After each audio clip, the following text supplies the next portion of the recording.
halangan, rintangan, membentang, menjadi masalah dan menjadi beban pikiran.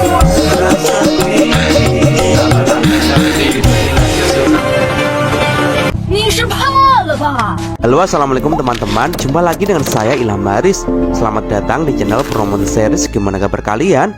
Semoga selalu sehat dan baik-baik saja ya. Kali ini kita akan meneruskan merangkuman Hua Sisingji Jiwa Sun Wukong atau The Great Absol part 77 ya guys. Dan gak usah berlama-lama lagi, langsung saja gas cuy. Di episode sebelumnya, para dewa telah kembali ke dunia dan terlihat di dalam situs peninggalan kapal karam, tempat 99 leluhur Asura. Kini muncul satu lagi, yaitu Sang Raja Gila Rahu. Melihat hal itu, Bailang pun lanjut berkata, "Hei, bukankah itu Raja Gila Rahu? Dialah yang merobohkan kekuatan keyakinan dari Raja Agung dan memberiku kesempatan untuk bisa bangkit. Tapi sayangnya akhirnya dia meninggal. Xiaoyu, kenapa? Kenapa dia tidak bisa hidup lagi seperti orang lain?"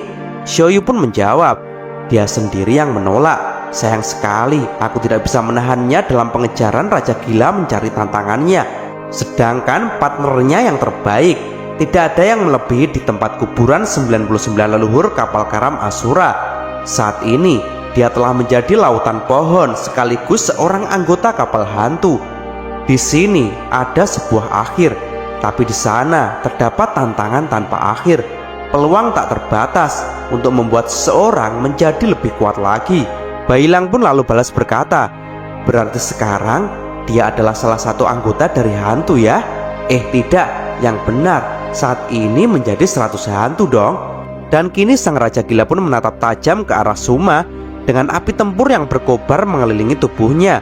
Dan di situ ia berkata dengan bahasa isyarat tubuh yang tak bisa didengar oleh siapapun kecuali lawannya, "Suma, ayo majulah." Suma yang masih kaget bahwa di depannya adalah benar-benar ayahnya, kini ia pun tampak grogi dan berkata, "Ayah?" Sang ayah pun lanjut berkata, "Suma, apakah kau hanya bisa berdiri saja dan tak ada sesuatu untuk dikatakan? Gunakanlah bahasa Asura untuk berbicara." Suma pun kini jadi tambah terkejut karena dia akan benar-benar bertarung dengan ayahnya.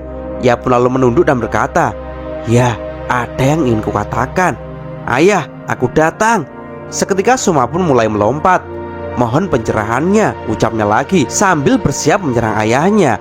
Dan makdawak, Suma pun langsung mendengkul tepat ke wajah Raja Gila, membuat sang raja pun terdorong mundur. Suma pun terus maju untuk melakukan serangan lanjutan. Dan jurus kaki memenggal. Makdawak, Suma pun lanjut menendang leher Raja Gila dengan keras. Kepala Raja Gila pun tampak terdorong sedikit, tapi tampaknya tendangan itu tak terlalu berarti padanya. Suma pun kini lanjut melayangkan sikutnya dan makdawak, sikut Suma pun menggeprek kepala Raja Gila. Terlihat Raja Gila pun kini mulai mendorong telapak kakinya dan Raja Gila pun mulai merapatkan telapak tangannya dan makjelep. Seketika tusukan telapak tangan Raja Gila menembus tubuh Suma hingga ke tulang dan grep. Raja Gila pun lanjut meremas tulang besar di dalam tubuh Suma dan jeder. Raja Gila pun langsung menggeprek Suma ke tanah dengan sangat keras. Dan tak berhenti di situ, Raja Gila pun kini bersiap untuk memberikan serangan lanjutan. Ia pun mulai mengangkat tangan satunya lagi dan mauwet. Suma pun sangat panik karena Suma pasti akan mati dengan serangan itu. Jeder. Untung saja Suma pun masih bisa dengan cepat segera menghindar dari serangan yang mematikan ini, dan ia pun melompat ke sisi yang lain. Suma pun berkata di dalam hati, "Serangan ayah sangat mengerikan, tapi inilah yang kurindukan, yaitu aku bisa berjumpa lagi dengan ayah." Raja Gila pun lalu berkata, "Tinju ajaibmu dan juga kemampuan menghindarmu sangat bagus, tapi seranganmu masih belum cukup tajam." Dan mauwet. Terlihat Raja Gila pun kini menunjukkan gerakan-gerakan pukulannya kepada Suma. Suma pun jadi terdiam untuk memperhatikan hal itu. Dan mauwet. Terlihat Raja Gila pun meneruskan gerakannya hingga pukulan terakhir. Sambil memandang Suma, ia pun lanjut berkata, "Untuk menembus batas jiwa tempur, pengaturan waktu adalah kuncinya." Suma pun kini berkata, "Tampaknya sekarang adalah waktunya." Ia pun kini mulai memejamkan matanya dan berkata di dalam hati, "Inilah saatnya untuk melakukan serangan balik." Suma pun mulai berkonsentrasi Dan terlihat Suma pun merasakan gelombang-gelombang kekuatan yang memancar di tubuhnya. Dan tiba-tiba saja Suma pun berteriak, "Ayah, sekarang aku paham. Aku harus melawan jiwaku pada saat terjadi benturan dan ledakan seketika saat itu juga. Dan di saat itu juga harus fokus pada titik yang tepat untuk memainkan kekuatan kita. Itu akan menggandakan kekuatan serangan. Ini adalah keterampilan yang sangat dalam, baik secara internal maupun eksternal. Ya, untuk mengontrol tubuhku sendiri itu sangat sulit. Ayah, apakah kau pikir aku bisa melakukannya?" Dan tiba-tiba saja Raja Gila pun sudah melompat dan sudah berada di dekat Suma untuk menyerang Suma. Dan doang, scene langsung menjadi gelap gulita. Lalu kini terlihat Suma yang baru sadar dari pingsannya. Ia pun tampak terkejut dengan apa yang barusan terjadi dengan dirinya. Suma lalu berkata, "Kenapa aku tiduran di sini? Apakah aku habis pingsan di sini?" Suma pun kini berusaha untuk bangun dan mulai menggerak-gerakkan tubuhnya. Suma pun lalu melihat ke sekitar, dan ia jadi terkejut karena ruangan reruntuhan tempat dia bertarung sudah pulih kembali. Suma pun segera berjalan keluar ke atas reruntuhan kapal karam, dan ia saat ini lalu melihat para naga Asura pun berterbangan. Suma pun kini terdiam sejenak. Ia lalu mulai melakukan gerakan pukulan ke berbagai arah untuk melemaskan ototnya. Ia pun lalu berhenti dan menatap ke atas sambil berkata, "Ayah." Dan kini terlihat daun-daun yang berterbangan lewat ke atas Suma. Dan itu sebenarnya adalah penglihatan dari Xiaoyu dan Bailang. Bailang pun lalu berkata, "Ayah dan anak ini benar-benar aneh. Sangat langka sekali. Seorang ayah dan anak langsung bertarung setelah sekian lama mereka tak bertemu." Xiaoyu pun menjawab, "Bailang, kamu tidak mengerti. Ini adalah kebiasaan Asura. Semakin sengit mereka bertarung, maka semakin besar kecintaan mereka satu sama lain." Bailang balas berkata, "Tidak pernahkah Raja Gila mengatakan sesuatu kepada putranya agar Suma merasa senang?" Xiaoyu pun menjawab, "Pernah juga." "Kapan itu?" tanya Bailang lagi. Xiaoyu pun menjawab, "Pada waktu itu tidak ada seorang pun yang mendengar dan melihat. Hanya akulah yang tahu. Dengan cahayaku sangat mudah aku bisa melihat Raja Gila mengatakan satu kalimat pada Suma. Karena pada saat itu, saat Suma terkapar karena telah kalah dari pertapa penjaga besi, Raja Gila datang menghampiri Suma. Dan di hadapan Suma, Raja Gila berkata, "Suma, kamu belum bisa bertarung dengan baik." Bailang pun kini lalu berkata, "Benarkah? Seandainya Suma tahu, pasti dia sangat bahagia." Xiaoyu lalu berkata, "Sebenarnya berulang kali mereka ada sesuatu untuk saling dikatakan. Keduanya, ayah dan anak itu tidak tahu seberapa baik mereka berkomunikasi sekarang." Bailang pun berkata, "Apakah Raja Gila akan benar-benar tinggal bersama para leluhur Asura lainnya? Maksudku, sebagai 100 hantu." Xiaoyu pun menjawab, "Aku tidak tahu, kecuali jika muncul lebih banyak lagi lawan yang menarik buatnya." Scene kemudian beralih di sebuah bangunan yang terpencil. Terlihat di dalamnya ada hakim pembuluh darah yang berkata, "Semuanya anggota sekte kebangkitan. Kesempatan yang sangat langka kita bisa berkumpul di gereja ini. Kita telah mengalami masa-masa yang sangat sulit. Raja Agung telah meninggal. Puluhan ribu kawan kita juga telah tertangkap dan dieksekusi. Kita hanya bisa berkomunikasi secara diam-diam dalam bentuk perkumpulan rahasia. Tapi kita akan tetap terus beroperasi." Hakim PD yang saat ini berdiri di panggung bersama Nyonya tanpa wajah pun lanjut berkata lagi, "Namun aku yakin ini hanya sementara. Tekanan yang lebih keras dari mereka hanya memaksa kita untuk jadi lebih kuat. Selama kita bersatu dan pantang menyerah, pada akhirnya jalan kebangkitan akan kembali memperoleh kemenangan." Perkataan Hakim PD pun langsung disambut Bodi yang saat ini menangis dan berteriak, "Kita harus melanjutkan perjuangan dari Raja Agung." Hakim PD pun menjawab, "Itu benar. Budaya kebangkitan adalah semangat, tidak akan pernah binasa. Setiap orang harus mewariskannya dari generasi ke generasi." Para pasukan kebangkitan pun kini menjadi terharu dan bersemangat atas orasi dari Hakim PD. Mereka pun terlihat menangis dan berteriak, "Jangan pernah menyerah. Budaya kebangkitan jangan sampai mati. Ayo kita berjuang." Scene kemudian beralih. Hakim PD pun tampak serius memperhatikan sesuatu. Karena di situ Nyonya tanpa wajah sedang mengaduk-ngaduk sup darah dan menuangkannya ke dalam mangkok sambil berkata, "Supnya kelihatan enak." Ia pun lalu memberikannya kepada Hakim PD. "Terima kasih," ucap Hakim PD di situ. Si Nyonya pun lanjut berkata lagi, "Oh, Aku tidak tahan dengan pasukan jubah putih kebangkitan itu. Mereka berulang kali meneriakkan slogan-slogan sampah sambil menangis dan berlutut. Aku berusaha menahan untuk tidak tertawa ketika melihatnya. Hakim PD pun berkata, mereka yang percaya sebenarnya otaknya bermasalah. Dan sambil akan meminum sup bersama, si Nyonya pun berkata, hehe, tapi kita juga harus berterima kasih kepada mereka. Karena berkat adanya pasukan putih gila ini, kita punya sup untuk diminum. Tubuh kita itu terbuat dari tanah dan perlu diisi ulang secara teratur. Hanya darah yang dapat terus memberikan nutrisi kepada tubuh kita. Mari kita minum selagi panas. Hakim PD pun menanggapi, Raja Agung telah mati. Saat ini kita sudah bebas. Si Nyonya di situ berkata, percaya tak percaya, ini sangat enak seperti saus.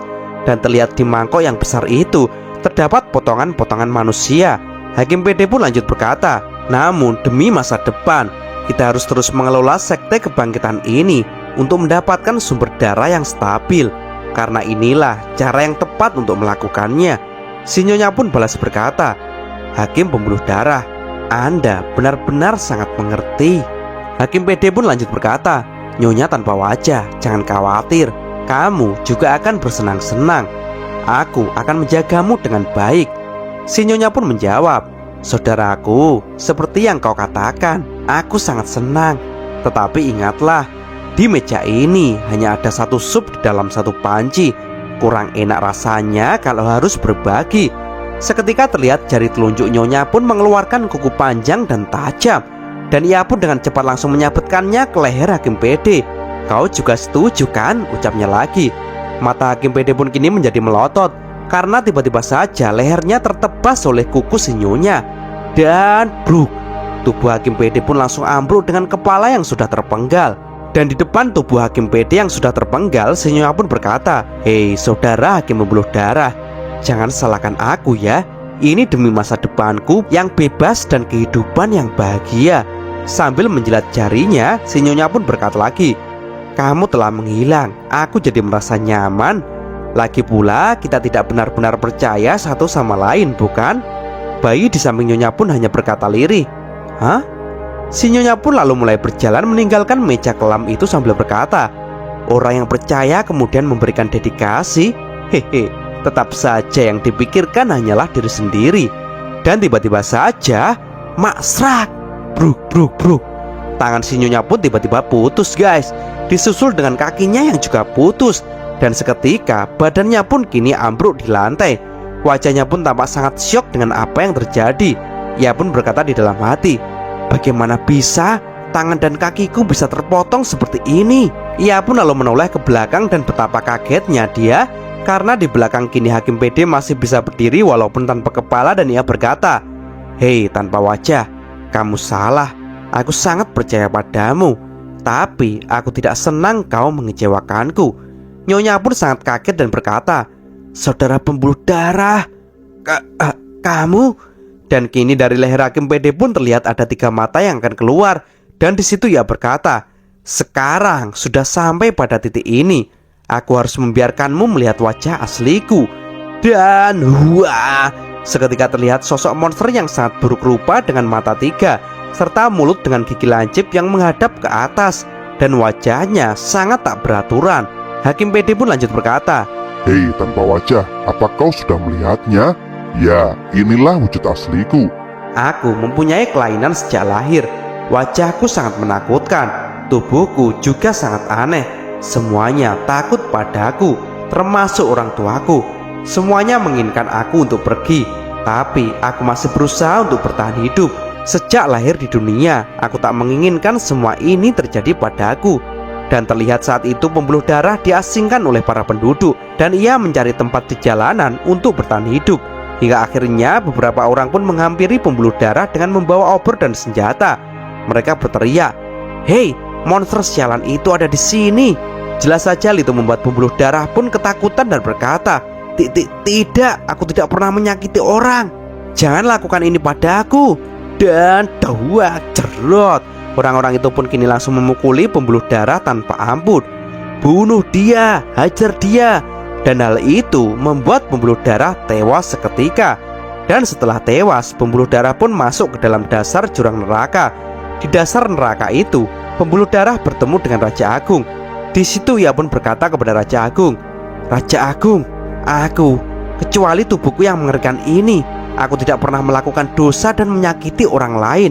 Mengapa setelah mati aku jatuh ke sini?" Raja Agung pun di situ hanya terdiam dan tak menjawab apapun. Ia pun hanya mengulurkan tangannya kepada si pembuluh darah. Dan saat ini pembuluh darah lanjut berkata, "Hal itulah yang selama ini kutanyakan. Tapi Raja Agung pun tak mengerti masalah ini.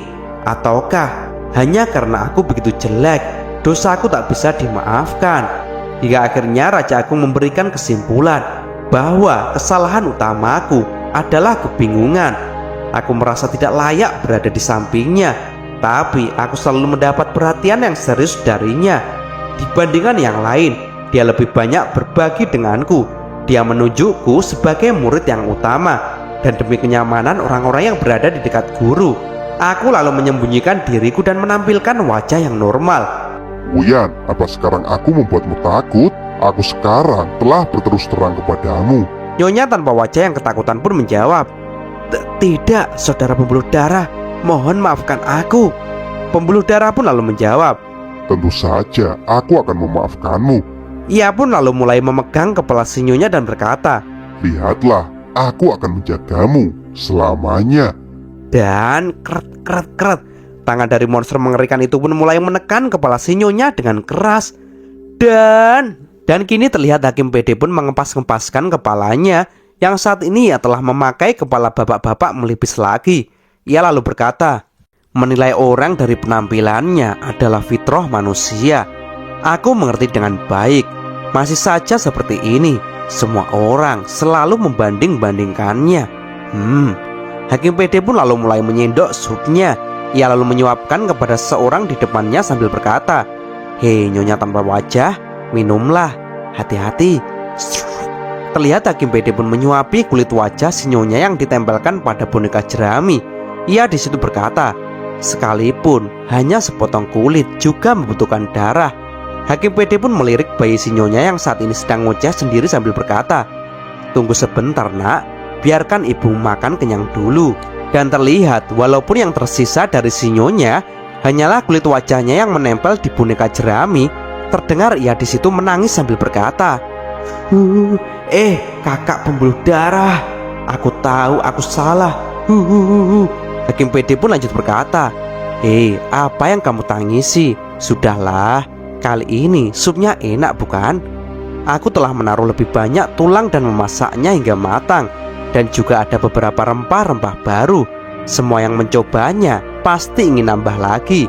Scene kemudian beralih di pohon induk kera di malam hari. Terlihat Sun Wukong pun sedang melompat ke sana kemari, membuat para monyet putih pun memperhatikan hal itu. Dan kini Sun Wukong pun berhenti di salah satu dahan pohon. Sambil meletakkan tongkat di punggungnya, ia pun memberikan tatapan yang tajam dan menantang. Di situ ia berkata, "Hei, apakah semuanya ada di sini?" Dan saat ini terlihat di bawah rembulan yang sangat terang di tengah malam, di atas pepohonan kini sudah ada monyet Akajiri, Tong Am, dan Xiaoliu. Dan di hadapan mereka semuanya, Sun Wukong pun dengan percaya diri berkata, "Hari ini di antara kita berempat, ayo segera putuskan siapakah raja monyet yang sebenarnya." Dan cerita pun bersambung. Oke teman-teman, terima kasih sudah nyimak alur cerita kali ini sampai habis. Semoga teman-teman terhibur. Jangan lupa terus dukung channel ini agar terus berkembang ya. Dan sampai jumpa di episode selanjutnya. Assalamualaikum warahmatullahi wabarakatuh.